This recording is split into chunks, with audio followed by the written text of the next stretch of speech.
Middlemarch. Book 2, Old and Young. Chapter 17. The clerkly person smiled and said, Promise was a pretty maid, but being poor she died unwed. The Reverend Camden Fairbrother, whom Lydgate went to see the next evening, lived in an old parsonage, built of stone, venerable enough to match the church which it looked out upon. All the furniture too in the house was old, but with another grade of age, that of Mr. Fairbrother's father and grandfather. There were painted white chairs, with gilding and wreaths on them, and some lingering red silk damask with slits in it.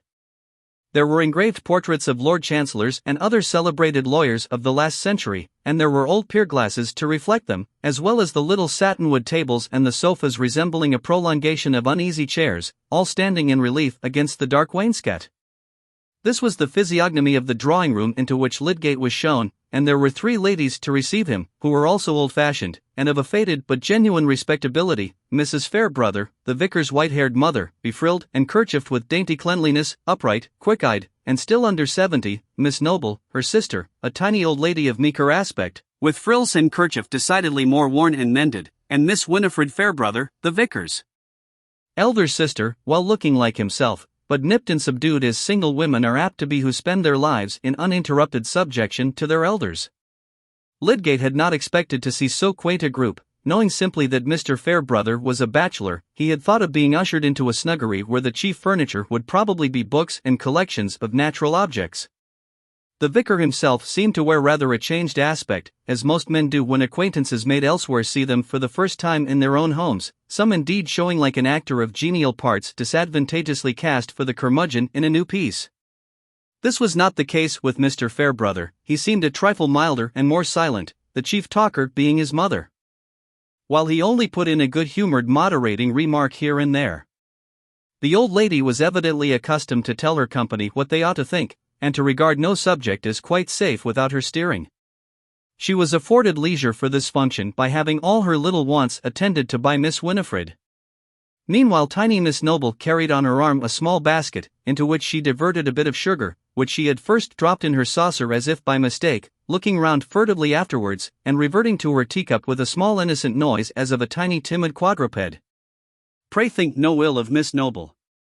That basket held small savings from her more portable food, destined for the children of her poor friends among whom she trotted on fine mornings, fostering and petting all needy creatures, being so spontaneous a delight to her, that she regarded it much as if it had been a pleasant vice that she was addicted to. Perhaps she was conscious of being tempted to steal from those who had much that she might give to those who had nothing, and carried in her conscience the guilt of that repressed desire.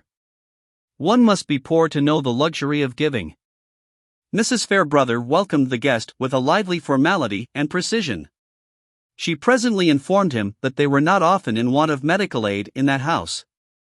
She had brought up her children to wear flannel and not to overeat themselves, which last habit she considered the chief reason why people needed doctors. Lydgate pleaded for those whose fathers and mothers had overeaten themselves, but Mrs. Fairbrother held that view of things dangerous. Nature was more just than that. It would be easy for any felon to say that his ancestors ought to have been hanged instead of him. If those who had bad fathers and mothers were bad themselves, they were hanged for that. There was no need to go back on what you couldn't see. My mother is like old George III, said the vicar. She objects to metaphysics. I object to what is wrong, Camden. I say, keep hold of a few plain truths, and make everything square with them. When I was young, Mr. Lydgate, there never was any question about right and wrong. We knew our catechism, and that was enough. We learned our creed and our duty. Every respectable church person had the same opinions. But now, if you speak out of the prayer book itself, you are liable to be contradicted. That makes rather a pleasant time of it for those who like to maintain their own point, said Lydgate. But my mother always gives way, said the vicar, slyly. No, Camden, you must not lead Mr. Lydgate into a mistake about me. I shall never show that disrespect to my parents, to give up what they taught me. Anyone may see what comes of turning. If you change once, why not 20 times? A man might see good arguments for changing once, and not see them for changing again, said Lydgate, amused with the decisive old lady. Excuse me there. If you go upon arguments, they are never wanting, when a man has no constancy of mind. My father never changed, and he preached plain moral sermons without arguments, and was a good man, few better. When you get me a good man made out of arguments, I will get you a good dinner with reading you the cookery book. That's my opinion, and I think anybody's stomach will bear me out. About the dinner certainly, mother, said Mr. Fairbrother. It is the same thing, the dinner or the man. I am nearly 70, Mr. Lydgate, and I go upon experience. I am not likely to follow new lights, though there are plenty of them here as elsewhere. I say, they came in with the mixed stuffs that will neither wash nor wear. It was not so in my youth. A churchman was a churchman, and a clergyman, you might be pretty sure, was a gentleman, if nothing else.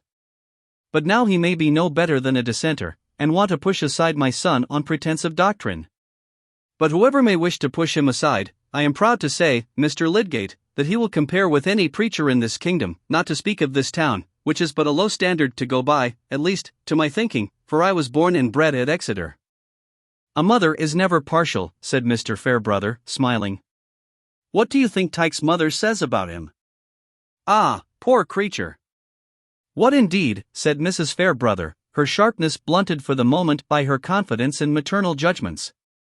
She says the truth to herself, depend upon it.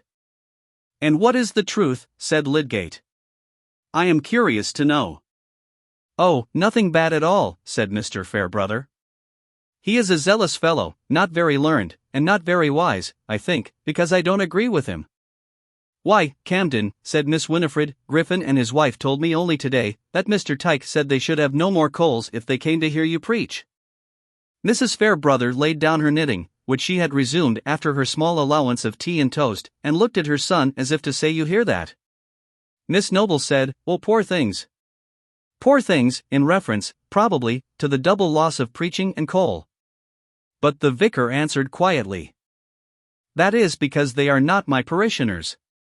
And I don't think my sermons are worth a load of coals to them. Mr. Lydgate, said Mrs. Fairbrother, who could not let this pass, you don't know my son, he always undervalues himself. I tell him he is undervaluing the God who made him, and made him a most excellent preacher. That must be a hint for me to take Mr. Lydgate away to my study, mother, said the vicar, laughing. I promise to show you my collection, he added, turning to Lydgate, shall we go? All three ladies remonstrated. Mr. Lydgate ought not to be hurried away without being allowed to accept another cup of tea. Miss Winifred had abundance of good tea in the pot. Why was Camden in such haste to take a visitor to his den? There was nothing but pickled vermin, and drawers full of blue bottles and moths, with no carpet on the floor. Mr. Lydgate must excuse it. A game at cribbage would be far better. In short, it was plain that a vicar might be adored by his womankind as the king of men and preachers, and yet be held by them to stand in much need of their direction. Lydgate, with the usual shallowness of a young bachelor, wondered that Mr. Fairbrother had not taught them better. My mother is not used to my having visitors who can take any interest in my hobbies, said the vicar, as he opened the door of his study, which was indeed as bare of luxuries for the body as the ladies had implied, unless a short porcelain pipe and a tobacco box were to be accepted. Men of your profession don't generally smoke, he said. Lydgate smiled and shook his head. Nor of mine either, properly, I suppose. You will hear that pipe alleged against me by Bulstrode and Company. They don't know how pleased the devil would be if I gave it up. I understand. You are of an excitable temper and want a sedative. I am heavier, and should get idle with it. I should rush into idleness, and stagnate there with all my might. And you mean to give it all to your work. I am some 10 or 12 years older than you, and have come to a compromise. I feed a weakness for two lest they should get clamorous. See, continued the vicar, opening several small drawers, I fancy I have made an exhaustive study of the entomology of this district. I am going on both with the fauna and flora, but I have at least done my insects well.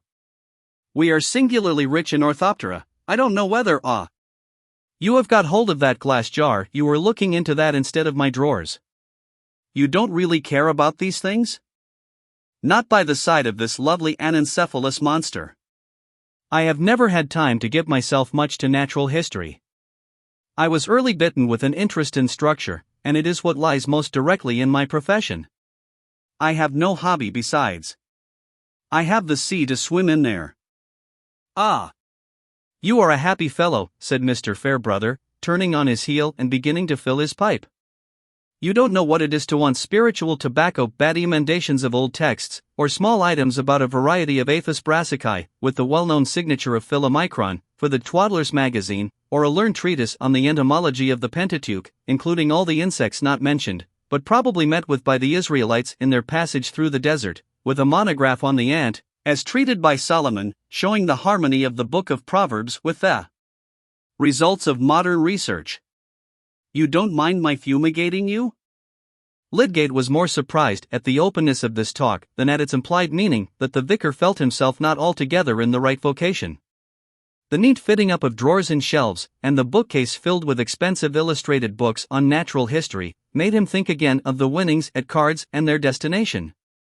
But he was beginning to wish that the very best construction of everything that Mr. Fairbrother did should be the true one. The vicar's frankness seemed not of the repulsive sort that comes from an uneasy consciousness seeking to forestall the judgment of others, but simply the relief of a desire to do with as little pretense as possible.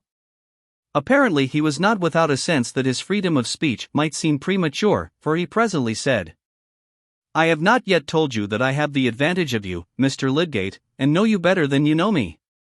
You remember Trolley, who shared your apartment at Paris for some time? I was a correspondent of his, and he told me a good deal about you. I was not quite sure when you first came that you were the same man. I was very glad when I found that you were. Only I don't forget that you have not had the like prologue about me. Lydgate divined some delicacy of feeling here, but did not half understand it. By the way, he said, what has become of Trolley? I have quite lost sight of him. He was hot on the French social systems, and talked of going to the backwoods to found a sort of Pythagorean community. Is he gone? Not at all. He is practicing at a German bath, and has married a rich patient. Then my notions were the best, so far, said Lydgate, with a short scornful laugh. He would have it, the medical profession was an inevitable system of humbug. I said, the fault was in the men who truckle to lies and folly. Instead of preaching against humbug outside the walls, it might be better to set up a disinfecting apparatus within. In short, I am reporting my own conversation. You may be sure I had all the good sense on my side. Your scheme is a good deal more difficult to carry out than the Pythagorean community, though. You have not only got the old Adam and yourself against you, but you have got all those descendants of the original Adam who formed the society around you. You see, I have paid 12 or 13 years more than you for my knowledge of difficulties. But Mr. Fairbrother broke off a moment, and then added, you are eyeing that glass vase again. Do you want to make an exchange? You shall not have it without a fair barter. I have some sea mice, fine specimens, in spirits. And I will throw in Robert Brown's new thing, Microscopic Observations on the Pollen of Plants, if you don't happen to have it already. Why, seeing how you longed for the monster, I might ask a higher price. Suppose I ask you to look through my drawers and agree with me about all my new species? The vicar, while he talked in this way, alternately moved about with his pipe in his mouth, and returned to hang rather fondly over his drawers. That would be good discipline, you know, for a young doctor who has to please his patients in Middlemarch. You must learn to be bored, remember. However, you shall have the monster on your own terms. Don't you think men overrate the necessity for humoring everybody's nonsense, till they get despised by the very fools they humor, said Lydgate, moving to Mr. Fairbrother's side, and looking rather absently at the insects ranged in fine gradation, with names subscribed in exquisite writing. The shortest way is to make your value felt, so that people must put up with you whether you flatter them or not. With all my heart. But then you must be sure of having the value, and you must keep yourself independent. Very few men can do that. Either you slip out of service altogether, and become good for nothing, or you wear the harness and draw a good deal where your yoke fellows pull you. But do look at these delicate orthoptera. Lydgate had after all to give some scrutiny to each drawer, the vicar laughing at himself, and yet persisting in the exhibition. Apropos of what you said about wearing harness, Lydgate began, after they had sat down, I made up my mind some time ago to do with as little of it as possible. That was why I determined not to try anything in London, for a good many years at least. I didn't like what I saw when I was studying there, so much empty bigwigism and obstructive trickery. In the country, people have less pretension to knowledge, and are less of companions, but for that reason they affect one's amour propre less, one makes less bad blood, and can follow one's own course more quietly. Yes, well, you have got a good start, you are in the right profession, the work you feel yourself most fit for. Some people miss that, and repent too late. But you must not be too sure of keeping your independence. You mean of family ties, said Lydgate, conceiving that these might press rather tightly on Mr. Fairbrother. Not altogether. Of course they make many things more difficult. But a good wife, a good unworldly woman, may really help a man, and keep him more independent. There's a parishioner of mine, a fine fellow, but who would hardly have pulled through as he has done without his wife. Do you know the Garths? I think they were not Peacock's patients. No, but there is a Miss Garth at Old Featherstone's, at Lowick. Their daughter, an excellent girl. She is very quiet, I have hardly noticed her. She has taken notice of you, though, depend upon it. I don't understand, said Lydgate, he could hardly say of course. Oh, she gauges everybody. I prepared her for confirmation, she is a favorite of mine. Mr. Fairbrother puffed a few moments in silence, Lydgate not caring to know more about the Garths. At last the vicar laid down his pipe, stretched out his legs, and turned his bright eyes with a smile towards Lydgate, saying, But we Middlemarchers are not so tame as you take us to be. We have our intrigues and our parties. I am a party man, for example, and Bulstrode is another. If you vote for me you will offend Bulstrode. What is there against Bulstrode? Said Lydgate, emphatically. I did not say there was anything against him except that. If you vote against him you will make him your enemy. I don't know that I need mind about that, said Lydgate, rather proudly, but he seems to have good ideas about hospitals, and he spends large sums on useful public objects. He might help me a good deal in carrying out my ideas.